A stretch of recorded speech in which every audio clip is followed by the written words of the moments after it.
Shalom, everyone. This is Rabbi Lewis here at Mitzvah Congregation, and I wanted to share with you a few thoughts about things that are going on in the world right now. The current situation has made me think a lot about the famous Talmudic passage that says that he who saves one life, it's as though he saved the world entire. It is a very profound and meaningful expression, and in some ways it's kind of a strange expression. I've always wondered really why companies like Michelin and Goodyear haven't picked up on the world entire as an advertising campaign.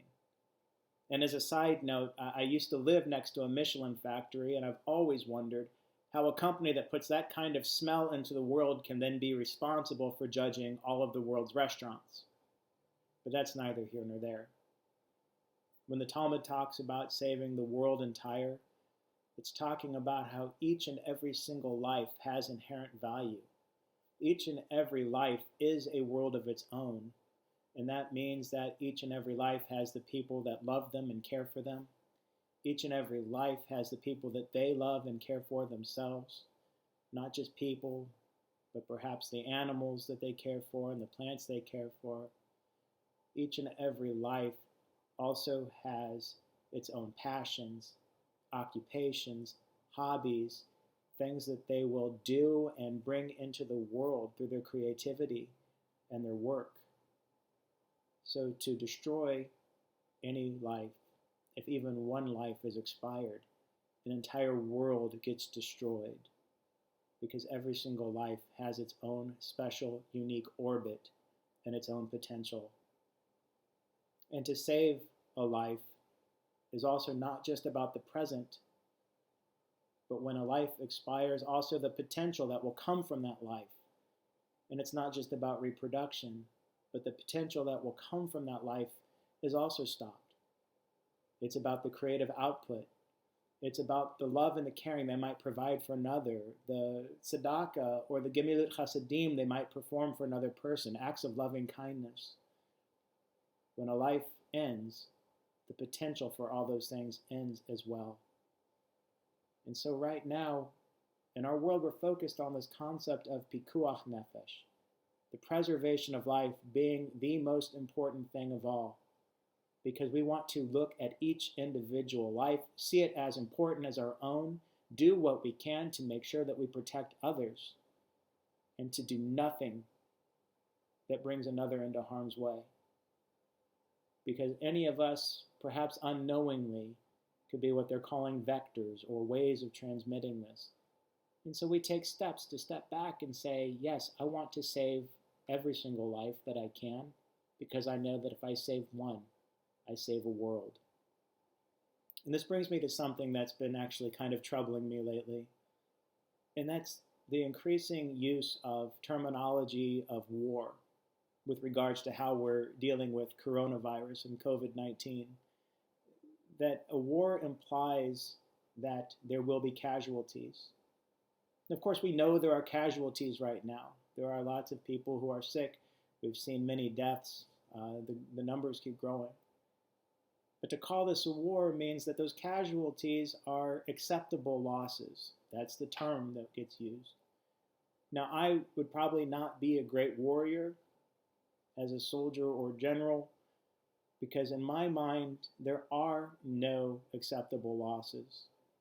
And I believe Jewish tradition ultimately teaches that there are never acceptable losses of life, because it teaches us to save one life. It's as though you've saved the entire world. It doesn't matter how old you are, young or old. It doesn't matter what nationality you are. It doesn't matter what socioeconomic class you're in. It doesn't matter what political party you're in. Every single life has inherent value. It has value now, and it has value for what you will bring into the world in the future. So therefore, we should change perhaps the way we're looking at this. It's a struggle, to be sure, but this is not a war, because our acceptable losses now are zero. And that also brings me to another thought. We are not in control of time. Our tradition has always shown us that God doesn't care about our schedules or our time. If God cared about our calendars, Yom Kippur would never end up on the World Series. It happens when it happens. Disease strikes when it strikes. We do our best to eradicate it, to treat it,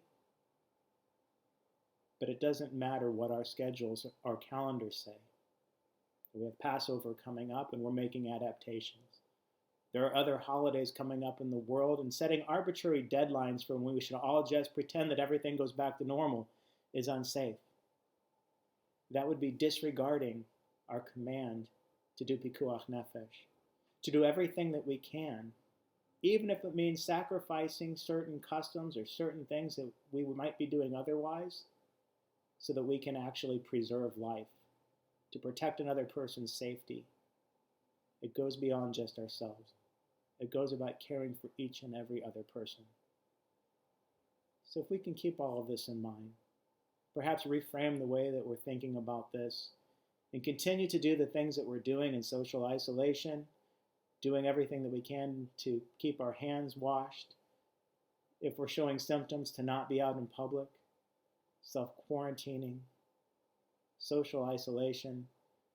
It's difficult, but it's worth it in the end, because these are steps that we can take that indeed can save a life, can save tens or hundreds of lives, and hopefully thousands and maybe more lives, if all that we do is focus on remembering every life is valuable. May it be that we save hundreds and thousands of lives and worlds with our actions in the coming days. I really hope to see you soon. I look forward to a day when we're all back together in person. But until then, I wish you great health, much love in your lives, and hopefully happiness. Shalom.